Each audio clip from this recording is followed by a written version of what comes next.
हुमायूं कबीर, इस एक नाम ने पूरे देश में खलबली मचा दी है। मुर्शिदाबाद में उन्होंने बाबरी मस्जिद की नींव रखकर न सिर्फ राष्ट्रीय राजनीति में भूचाल ला दिया है, बल्कि एक ऐसा दावा भी कर दिया है जिसने सबको हिलाकर रख दिया है। हुमायूं कबीर का कहना है कि मुर्शिदाबाद तो सिर्फ शुरुआत है, अब बारी बीरभूम और मालदा की है। और यही नहीं, उन्होंने बंगाल की राजनीति में एक और बड़ा धमाका कर दिया है। कबीर का कहना है कि आने वाले चुनाव में वो AIMIM चीफ असदुद्दीन ओवैसी के साथ मिलकर सीधा चुनावी मैदान में उतरेंगे। यानी साफ है कि हुमायूं कबीर अब सिर्फ धार्मिक मुद्दों पर नहीं, बल्कि बंगाल की सियासत के दिल में घुसकर खेल शुरू कर चुके हैं। और सवाल अब बड़ा है, क्या बंगाल में कुछ बड़ा पक रहा है? क्या हुमायूं कबीर सच में ओवैसी से हाथ मिला सकते हैं? और क्या ये नई राजनीतिक जुगलबंदी CM ममता बनर्जी के लिए नया सिरदर्द बन सकती है? आज हम आपको बताने जा रहे हैं बंगाल में होने वाले असली खेल के बारे में।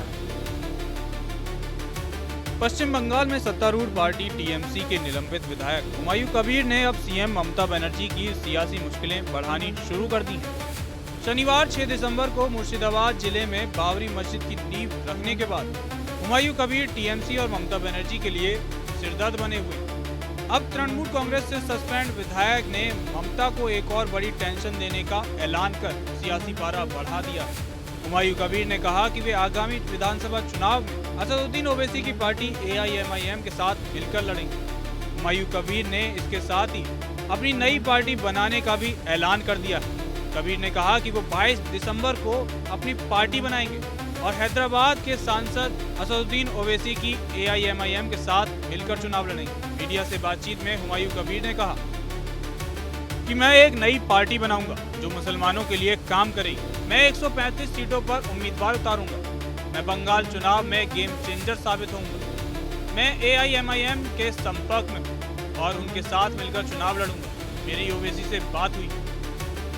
हालांकि इस पर अभी तक ना तो AIMIM और ना ही ओवैसी की तरफ से कोई बयान सामने आया है। आपको बता दें कि बंगाल में अगले साल चुनाव होने, प्रदेश में मुस्लिमों की आबादी तकरीबन 35% बताई जाती है। ऐसे में ममता बनर्जी के लिए हुमायूं कबीर का ये फैसला काफी चुनौतीपूर्ण हो सकता है। हुमायूं कबीर और ओवैसी का गठजोड़ ममता बनर्जी के इस वोट बैंक में सेंध लगा सकता है। ओवैसी की पार्टी बिहार विधानसभा चुनाव में इसकी नजीर भी पेश कर चुकी है। तो वहीं बाबरी मस्जिद की नींव रखने के बाद हुमायूं कबीर ने भी CM ममता और TMC के खिलाफ मोर्चा खोल दिया। हुमायूं ने रविवार 7 दिसंबर को कहा, मैं बहुत खुश हूँ कि कल इतनी बड़ी संख्या में लोग आए। अब मैं अपनी पार्टी लेकर आगे आऊंगा। हमें बहुत ज्यादा चंदा मिल रहा है। दुनिया भर से लोग मेरा समर्थन कर रहे हैं। मैं पहले ही ओवैसी से बात कर चुका हूँ। हम दोनों मिलकर बंगाल में TMC और BJP के खिलाफ लड़ेंगे। ये अब तय है कि ओवैसी और मैं साथ मिलकर चुनाव लड़ेंगे।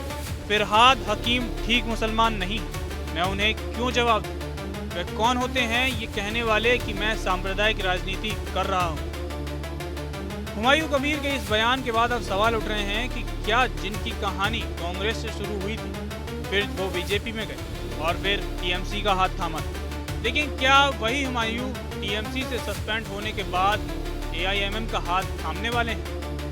तो वहीं दूसरी तरफ प्रदेश की मुख्य विपक्षी पार्टी BJP पहले से ही CM ममता बनर्जी और उनकी पार्टी पर हमलावर है। केंद्रीय राज्य मंत्री सुकांत मजूमदार ने TMC से सस्पेंड विधायक हुमायूं कबीर पर जोरदार निशाना साधा। उन्होंने कहा कि बंगाल में बाबरी मस्जिद कभी स्वीकार नहीं की जा सकती है। हिंदू समाज सही समय पर इसका जवाब देगा। सुकांत मजूमदार ने आगे कहा कि बंगाल में कोई भी मस्जिद निर्माण का विरोध नहीं कर रहा है, लेकिन बाबर के नाम पर मस्जिद बनाना हिंदू का अपमान करने और उन्हें भड़काने की कोशिश लगती है। हिंदू समुदाय इसका उचित जवाब देगा। केंद्रीय राज्य मंत्री का ये बयान उस वक्त आया है जब 6 दिसंबर को TMC से निलंबित विधायक हुमायूं कबीर ने बाबरी मस्जिद की नींव रखी। इस दौरान भारी संख्या में मुस्लिम समुदाय के लोग मौजूद थे, जिसके बाद हुमायूं कबीर ये कहते दिखे कि वो मुर्शिदाबाद के बाद बीरभूम और फिर मालदा में भी बाबरी मस्जिद बनाने वाले हैं। उन्होंने ये भी कहा कि वो कुछ भी गैरकानूनी नहीं कर रहे हैं। कोई भी मंदिर चर्च बना सकता है और मैं मस्जिद बनाऊंगा। कहा जा रहा है कि बाबरी मस्जिद नहीं बना सकते, ऐसा कहीं लिखा नहीं है। कोर्ट ने यह भी साफ कहा कि भारतीय संविधान में लिखा है कि कोई भी मस्जिद बना सकता है, ये एक अधिकार है।